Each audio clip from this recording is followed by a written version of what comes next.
It's been 6 long years since Nintendo last graced us with a new Starfox game, and that's left a somewhat gaping hole in the market for fans of on-rail space shooters fronted by talking anthropomorphic animals. Well, use it or lose it apparently, because Flipfly, developers of Race the Sun, have decided that if Nintendo won't use the Starfox intellectual property, well, they'll create their own to match it. And the first iteration of this, Whisker Squadron Survivor, is a delightful, if somewhat stripped back experience that doesn't quite exceed or redefine the genre, but does provide an excellent nostalgia trip with modern graphics and snappy gameplay. Way back in 2021, Flipfly opened up Whisker Squadron to crowdfunding on Kickstarter, and almost doubled its target goal of $30,000. The main game itself has been delayed to an expected 2024 release window, but Survivor has been released to help keep fans tied over in the meantime. On launching the game, the references to Starfox are blatantly obvious. The ship designs, especially the original starting ship, are very reminiscent to fans of the R-Wing, and whilst the squadron are all cats rather than a variety of woodland animals, the chatter and characterizations feel spot on. In addition, the music is more than a gentle nod, and much closer to a straight-up knowing wink.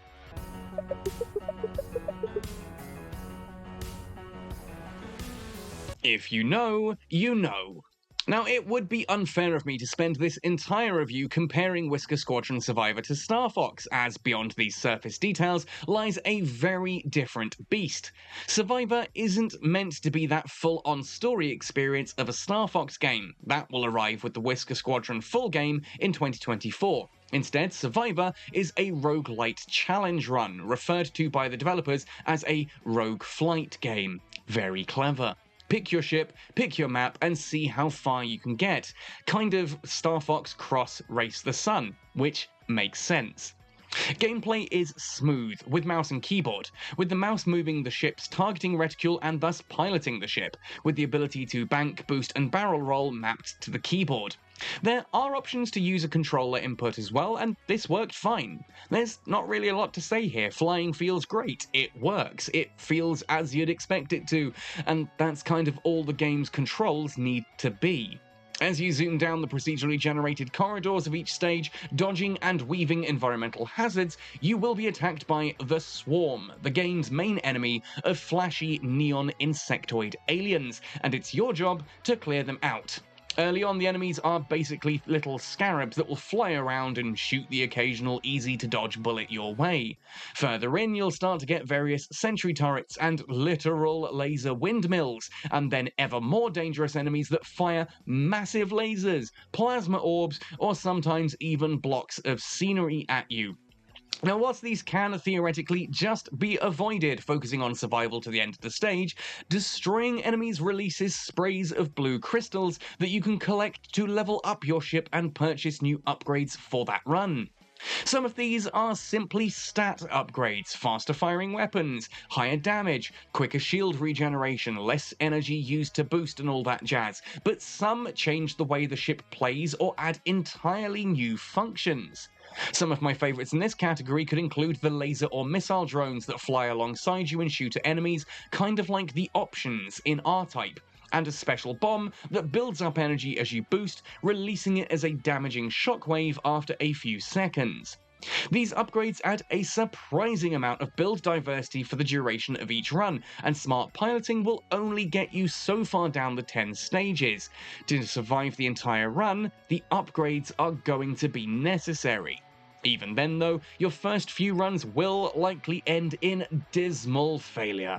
Understanding how to pilot your fighter is only the first step. You'll also need to learn advanced maneuvers, target prioritization, how to deal with certain enemies, and which upgrades are worth taking and when, based on your preferred playstyle. And that's just the in-run stuff. You see, before the run even starts, you have the ability to choose from 3 different ships, each with different stats and playstyles, different pilots that have different perks, and a variety of primary and secondary weaponry that change how the game plays entirely. There's a charge laser, for example, that turns your ship into a kind of railgun sniper, which I just couldn't get on with. But that's okay, as I was already head over heels in love with a short-range blaster that was like a powerful shotgun blast to the face of anything that dared get close. Then, you can upgrade each of the ships using victory points earned to make future attempts easier. This means that even if you feel like you're just dying over and over and over again early on, you will slowly power up your ships, which, as your skills will also be improving alongside that, ramps up your progress quickly. And it's not all about making the game easier either. Don't worry about reaching a stage where you are just too good for the game to handle. There are unlocked different challenges that you can apply to the game as well, like the ability to turn off your ship's shields, or to just die the second you so much as graze a piece of scenery. Putting these on will dramatically increase the amount of victory points earned per run, thus giving you an excellent risk versus reward dynamic. Now, not all of these options are unlocked immediately either. You will earn new upgrades, pilots, and ships by performing certain in-game goals throughout your playtime. Visually too, the game is charming. The cel-shaded cartoony graphics work well in the game's favour, providing easy readability in most combat situations, which matters when the fights get fierce. That said, the lurid pink and purple of Neon City does get a little repetitive after a while, and I found myself enjoying the retro 80s wireframe of the synthwave stage for a bit more visual variety. There are more stages planned to release in the future alongside new ships and stuff, but for now, I found that these two stages do tire fairly quickly, despite the addictive quickfire gameplay. I found myself jumping in for a few runs, earning a boatload of victory points and unlocking some new upgrades, but then would find myself tiring of the game and playing something else for a while. That's okay though, in my opinion, as I'd always find myself coming back the next day or even later the same day to play again, make some more progress, and every single run was different and fun. Whisker Squadron Survivor isn't a long burn game for me. It's something to play for an hour or two in a burst, perhaps as a warm-up to a longer evening gaming session, or just as a wind down at the end of the day. There's nothing genre-defining here, nothing new to either corridor shooters or to roguelike games in general, but what is here is well presented, tight, and great fun in short bursts. A copy of the game was provided by the developer, and you can download Whisker Squadron Survivor using the link in the description of this video. Happy sailing, and see you all next time!